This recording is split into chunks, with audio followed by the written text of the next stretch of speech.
Sunshine, mga ka-RSP, narito na po ang inaabangang gabay, patnubay, palalaat, prediksyon ni Master Hans Kua ngayong araw ng Martes, September 10, 2024.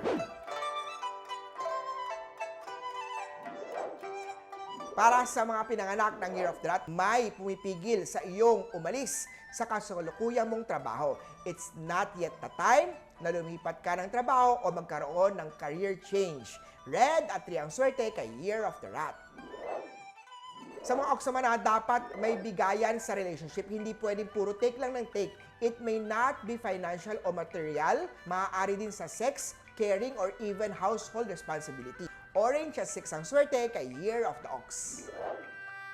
Tiger naman tayo, maraming inggit at sama ng loob ang malayang pumasok sa tahanan mo.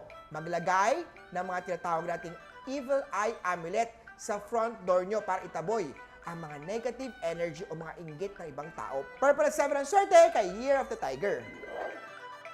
Sa Year of the Rabbit naman tayo, maganda ang energy na dala ng araw na ito. You will have a good output. Makaklose ka ng project at deals at magkakaroon ka ng komisyon. Promotion or rewards ang mga ito. Gold at 1 ang swerte kay Year of the Rabbit.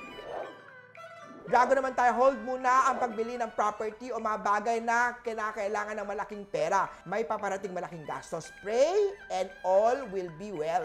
Pink at 5 ang swerte kay Year of the Dragon. Sa Snake naman tayo, maganda ang growth ng existing business at iba pang pinagkakitaan. Panatiling malinis ang workplace at make sure na sa tamang posisyon ang mga water elements sa bahay o negosyo. Ipa-feng shui ang bahay at tindahan kay Master Hans Kua. Silver at 2 ang swerte kay Year of the Snake. Ito na! Year of the Horsey. Huwag magmadali, hindi karera ang buhay. Huwag ikumpara ang sarili sa success ng iba. We all have our own timeline. Gray at 3 ang swerte kay Year of the Horsey. Kay Goat naman na, huwag puro forma lang kay Crush. Year of the Goat, effective din ang kausapin mo siya at pagtapat ng iyong feeling. For committed couple naman, magkakaroon lagi ng magandang communication sa isa't isa. Blue at 4 ang swerte kay Year of the Goat. Kay Monkey, mag-focus sa sarili at maging leksyon sa iyo ang mga past mistakes mo. Magsimula ka sa pagpapatawad sa kapwa at maging sa sarili mo. Blue at 5 ang swerte kay Year of the Monkey. Kay Rooster naman huwag kang maging mainipin at toxic sa iyong sarili. Be on the lookout sa mga opportunity at baka mag-miss out mo ang magagandang opportunity. Kailangan lagi kang alerto at huwag magpabanjing-banjing sa trabaho. Peach at 8 ang swerte kay Year of the Rooster. Kay Doggy naman tayo, huwag masilaw sa fast money sa mga Year of the Dog dyan.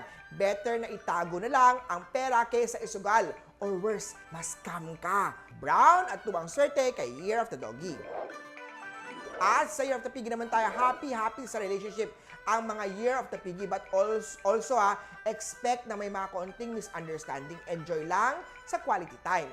Orange at 3 ang swerte kay Year of the Piggy. Uli po, ito po yung mga gabay, patnubay, palalaat, prediksyon lamang ni Master Hans Kua. Nasa inyong mga kamay, nasa lalay ang inyong tagumpay. Kaya always be positive at i-claim ang mga swerte, mga ka-RSP.